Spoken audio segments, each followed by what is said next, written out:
Hi there! So, in 1985, a game came along which changed video games forever. Super Mario Bros. Featuring sprawling landscapes and smooth controls, this game was unlike anything which came before it. But, of course, when a hit like this comes along, there will always be people looking for a piece of the pie. And so, countless clones followed, none more notorious than the Great Giana Sisters. This game was at times eerily similar to its Japanese counterpart, though it did veer off a little towards the end. But how did this copycat come to be? Well, to find out, we need to look to a fairly small German game developer of the 1980s, Rainbow Arts. Upon seeing the monumental success that Super Mario Bros. Was enjoying, CEO Mark Ulrich exclaimed, "Hey, we could produce such a game in 2 weeks. Why is it so successful? We can do this too." And so, a small team was assembled within the German development studio, consisting of Manfred Trenz, who was in charge of the art, Armin Gessert, who was in charge of the programming, and Chris Hulsbeck, who was in charge of the music. Now, to make sure their game captured the essence of Mario, Rainbow Arts ordered an NES and a copy of Super Mario Bros. To be shipped over to them. Once it arrived, the development team got to work playing it over and over and over, trying to work out what made it tick. They had to carefully balance making their game recognisably Mario-like, but not so similar that it would catch Nintendo's attention. They decided to make the protagonists female rather than male, and choose a different Italian-sounding name, Giana. And with that, the Great Giana Sisters had been born. Throughout development, studio bosses monitored the game's progress, telling artist Manfred Trenz to make the art style as similar to Mario as possible. He really didn't have any choice but to listen, but he did try to make sure the level design, especially later on, differed from Super Mario Bros. He spent a long time on this aspect of the game, feeling that it was crucial to the experience.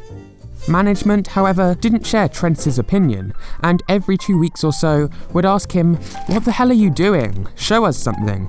Eventually, after 6 to 7 months of work, the Great Giana Sisters was finally complete. Now it was time for it to be published. Now, when it was released in Germany, it didn't seem to catch Nintendo's attention. Great. Now for release in the UK. Rainbow Arts partnered with British publishers US Gold, who saw potential in this Mario-like title. So much so that they bought an ad in a prominent games magazine that read, "Move over, brothers, make way for the Great Giana Sisters." Now that certainly caught Nintendo's attention. And before long, 7 black-suited lawyers carrying briefcases arrived outside Rainbow Arts' office, delivering them a strongly worded letter which requested sales to be stopped immediately. And what choice did Rainbow Arts have? They knew, everyone knew, that their game was a little too inspired by Super Mario Bros. To be on the right side of the law. Plus, according to one employee, their lawyers were the best of the best. Rainbow Arts made the decision to pull their game from stores. And so, the curtain fell on the Great Giana Sisters. Well, not quite. Rainbow Arts already had a sequel in the works, titled Giana 2, Arthur and Martha in Future World. Obviously, Nintendo wouldn't be too pleased if they released this game as is, so they gave it a new moniker, Hard and Heavy. And with that, the Great Giana Sisters were never heard from again. Well, again, not quite. Fast forward all the way to 2009, and the original programmer behind the Great Giana Sisters, Armin Gessert, decided it was high time to develop a true sequel, and so he and his development studio, Spellbound, created Giana Sisters DS, a sort of reimagining of the original game, but with only one sister. On release, it received some pretty good reviews. It seemed like the Great Giana Sisters were back.